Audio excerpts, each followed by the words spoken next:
you cannot win against someone you cannot say no to. Period.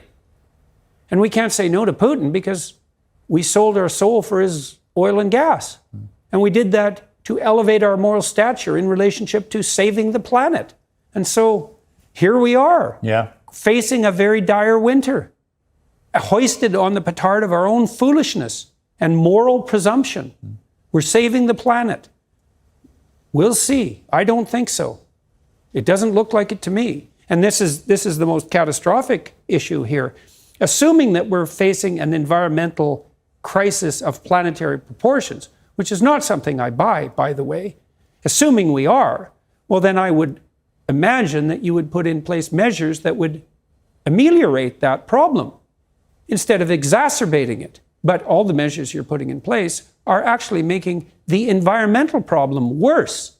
So how is that even vaguely acceptable? And I look at that and I think, oh, I see. It's just like George Orwell said about middle-class socialists 50 years ago. It's not that you love the planet, it's that you hate humanity. So, well, have at her, boys and girls, and we'll see what happens this winter. And it's very terrifying to me. It is. Especially here, because your energy prices have gone way out of control, and that's going to hurt a lot of poor people, and certainly around the world as well. The World Bank already estimated that we've put 350 million people into what they call food insecurity. 350 million. That's 3 times as many as the communists managed to kill. Maybe we can manage that in a winter. But the planet has too many people on it anyway, so, that's just poor people. You agree with Elon Musk that we should have more people, not less? I see humans as a net good. I know from Marion Tupy, a man who just wrote a book called Superabundance, he's done the economic calculations, and he calculated that every single baby born now will produce 7 times as many resources as they will consume. And you think, well, how can that be? It's like, well, it's not a zero-sum game, folks. And maybe there's enough to go around. Well, there is. Maybe there's more than enough to go around because we can become hyper-efficient. And you think, well, what's the evidence for that? It's like, well, there's twice as many people as there were when I was a kid, and everyone's way richer. So how about that for evidence? The devil's in the details, let's say. You talked about a nuanced conversation. Well, let's say you're an environmentalist. Well, that's what you say, and that's a claim to moral virtue. And you say, okay, well, what do you mean you're an environment? Well, I think we should serve the planet. It's like, well, what do you mean the planet? And, well, what do you think the big issue is? Well, it's carbon. It's like, well, is it really? What about overfishing? What about despeciation? What about soil degradation? What about the idea that if you made people richer, they would become more environmentally conscious, and so maybe the best way to clean the planet is by making the poor people rich, which, by the way, seems to be the case, and so on. And what about setting aside marine protected areas? What about how much land should we preserve on Earth so that we can grow crops optimally but still maintain the natural balance? How would you define ecodiversity? Do you know how many species are propagating compared to how many are going extinct? And the answer is, you don't know any of that. And so that also means you're not an environmentalist. It also means that I've just shone a light on your claim that you're an environmentalist, showing you that it's unbelievably shallow and just a false virtue signaling flag. And so you can't have a nuanced conversation, because what you do is you tell people, you say to people, you're using a very big tile to cover an awful lot of snakes, like thousands of them or hundreds of thousands of them. And I'll just lift up the tile and show you the snakes. And some of those snakes are you and your pretension that your tile actually constitutes knowledge, which it doesn't. And so if you have a nuanced conversation and you show that you understand the details, at least to some degree, then you're a threat to the integrity of the person's worldview. So you replace that unity with a complex and anxiety-provoking multiplicity, and you also illuminate their pretension to moral virtue. And so it's no bloody wonder they don't like you. It's like, oh, you said, this is way more complex than you think. You have no entitlement to moral virtue as a consequence of your low-resolution claim. You know, our Prime Minister in Canada has just decided to do the same thing to Canadian farmers that the Netherlands has done to the Dutch farmers. He's going to force them, because he likes to use force, because he's saving the planet, even though he's not. He's going to force them to reduce their nitrous oxide output. And here, get this, man, this is something. He decided that he's going to do that without calculating the ratio of pollution produced to food produced. And so the provinces and the farmers are pushing back and saying, well, how about you judge our polluting use on the basis of how much food we produce? Wouldn't that be like vaguely reasonable? And the answer from the feds has been, no, we want an absolute reduction.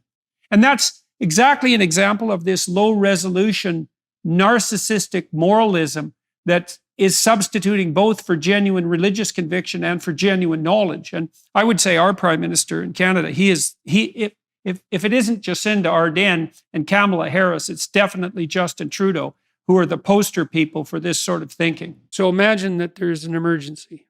Dragon. There's a dragon. Someone comes and says, there's a dragon. I'm the guy to deal with it. That's what the environmentalists say, the radical types who push limits to growth. Then I look at them and I think, okay, is that dragon real or not? That's one question. Well, I ask that question of myself every time when I spend time alone. Is the apocalypse looming on the environmental front? Yes or no? I'll just leave that aside for the time being. I think you can make a case both ways for a bunch of different reasons. And it's not a trivial concern. And we've overfished the oceans terribly. And there are environmental issues that are looming large. Whether climate change is the cardinal one or not is a whole different question, but we won't get into that. That's not the issue. You're clamoring about a dragon. Okay. Why should I listen to you? Well, let's see how you're reacting to the dragon. First of all, you're scared stiff and in a state of panic. That might indicate you're not the man for the job. Second, you're willing to use compulsion to harness other people to fight the dragon for you. So now not only are you terrified, you're a terrified tyrant. So then I would say, well, then you're not the Moses that we need to lead us out of this particular exodus. And maybe that's a neurological explanation. It's like, if you're so afraid of what you're facing, that you're terrified into paralysis and nihilism, and that you're willing to use tyrannical compulsion to get your way, you are not the right leader for the time. So then I like someone like Bjorn Lomborg or Matt Ridley or Marion Tupy. And they say, well, look, we've got our environmental problems. And maybe you could make a case that there's a Malthusian element in some situations. But fundamentally, the track record of the human race is that we learn very fast and faster all the time to do more with less. And we've got this. And I think, yes, to that idea. And I think about it in a fundamental way. It's like, I trust Lomborg. I trust Tupy. I trust Matt Ridley. They've thought about these things deeply. They're not just saying, oh, the environment doesn't matter, whatever the environment is. You know, the environment. I don't even know what that is. That's everything. The environment. I'm concerned about the environment. It's like, how is that different than saying I'm worried about everything? How are those statements different semantically? Well, yeah, the environment, it could be, I'm worried about human society. A lot of these complex systems are difficult to talk about because there's so much involved, for sure. Yeah, everything. And then these models, because people have gone after me because I don't buy the climate models. Well, I think about the climate models as extended into the economic models, because the climate model is, well, there's going to be a certain degree of heating, let's say by 2100. It's like, okay, some of that might be human generated. Some of it's a consequence of warming after the ice age. This has happened before, but fair enough. Let's take your presumption. Although there are multiple presumptions, and any error in your model multiplies as time extends, but to have it your way. Okay, now we're going to extend the climate model, so to speak, into the economic model. So I just did an analysis of a paper by Deloitte, third biggest company in the US, 300,000 employees, major league consultants. They just produced a report in May. I wrote an article for it in the Telegraph, which I'm going to release this week on my YouTube channel. Said, well, if we get the climate problem under control economically, because that's where the models are now being generated on the economic front. So now we have to model the environment, that's climate, and we have to model the economy, and then we have to model their joint interaction, and then we have to predict 100 years into the future. And then we have to put a dollar value on that. And then we have to claim that we can do that, which we can't. And then this is our conclusion. We're going to go through a difficult period of privation, because if we don't accept limits to growth, there's going to be a catastrophe 50 years in the future or thereabouts. And so to avert that catastrophe, we are going to make people poorer now. How much poorer? Well, not a lot compared to how much richer they're going to be, but definitely, and they say this in their own models, definitely poorer than they would be if we just left them the hell alone. And so then I think, okay, poorer, eh? Who? Well, let's look at it biologically. You've got a hierarchy, right, of stability and security. That's a hierarchy, or one type. You stress a hierarchy like that, a social hierarchy. So there's birds in an environment, and an avian flu comes in. And then you look at the birds in the social hierarchy, and the low-ranking birds have the worst nests. So they're most exposed to wind and rain and sun, and farthest from food supplies, and most exposed to predators. And so those birds are stressed, which is what happens to you at the bottom of a hierarchy. You're more stressed because your life is more uncertain. You're more stressed. Your immunological function is compromised because of that. You're sacrificing the future for the present. An avian flu comes in and the birds die from the bottom up. That happens in every epidemic. You die from the bottom up. Okay, so they say when the aristocracy catches a cold, the working class dies of pneumonia. All right, so now we're going to make people poorer. Okay, who? Well, we know who we make poorer when we make people poorer. We make those who are barely hanging on poorer. And what does that mean? It means they die. And so what the Deloitte consultants are basically saying is, well, you know, it's kind of unfortunate, but according to our models, a lot of poor people are going to have to die so that a lot more poor people don't die in the future. It's like, okay, hold on a sec. Which of those two things am I supposed to regard with certainty? The hypothetical poor people that you're going to hypothetically save 100 years from now? Or the actual poor people that you are actually going to kill in the next 10 years? Well, I'm going to cast my lot with the actual poor people that you're actually going to kill. And so, and then I think further, it's like, well, okay, the Deloitte consultants, have you actually modeled the world? Or is this a big advertising shtick designed to attract your corporate clients with the demonstration that you're so intelligent that you can actually model the entire ecosystem of the world, including the economic system, and predict it 100 years forward? And isn't there a bit of a moral hazard in making a claim like that? Just a trifle, especially when... So I talked to Bjorn Lomborg and Michael Jan last week. I accepted the UN estimates of starvation this coming year. 150 million people will suffer food insecurity. Food insecurity. Yeah, food insecurity. That's the bloody buzzword. Famine. Well, Michael Jan thought 1.2 billion. And then that it'll spiral, because he said what happens in a famine is that the governments go nuts, crazy. The governments destabilize, and then they appropriate the food from the farmers. Then the farmers don't have any money. Then they can't grow crops. And I think, yeah, that's exactly what they do. That's exactly what would happen. And so Jan told me 1.2 billion, and then Bjorn Lomborg said the same thing. I didn't even ask him. He just made it as an offhand comment. You said that you think that people are mostly motivated by positive inclinations, and I'm inclined to agree with that. But I do think, and I think we really have to come to terms with this, is that we are being enticed into taking the easy moral route forward. So there isn't anything more important to someone, economically, practically, socially, biologically, than their reputation, because their reputation is a marker of their deserved standing in the social community and their viability as a trading and playing partner. And the way that you accrue reputation points is through diligent effort and generosity, fundamentally. But you can game that. And you game that by taking shortcuts to ethical prowess when you're offered them in a tempting manner. It's like, well, instead of getting up at it. I'll give you an example, Bjorn. This is a good example. You know how I stopped being faced by protests at universities when I went to talk there? I hold my talks at 8 o'clock in the morning.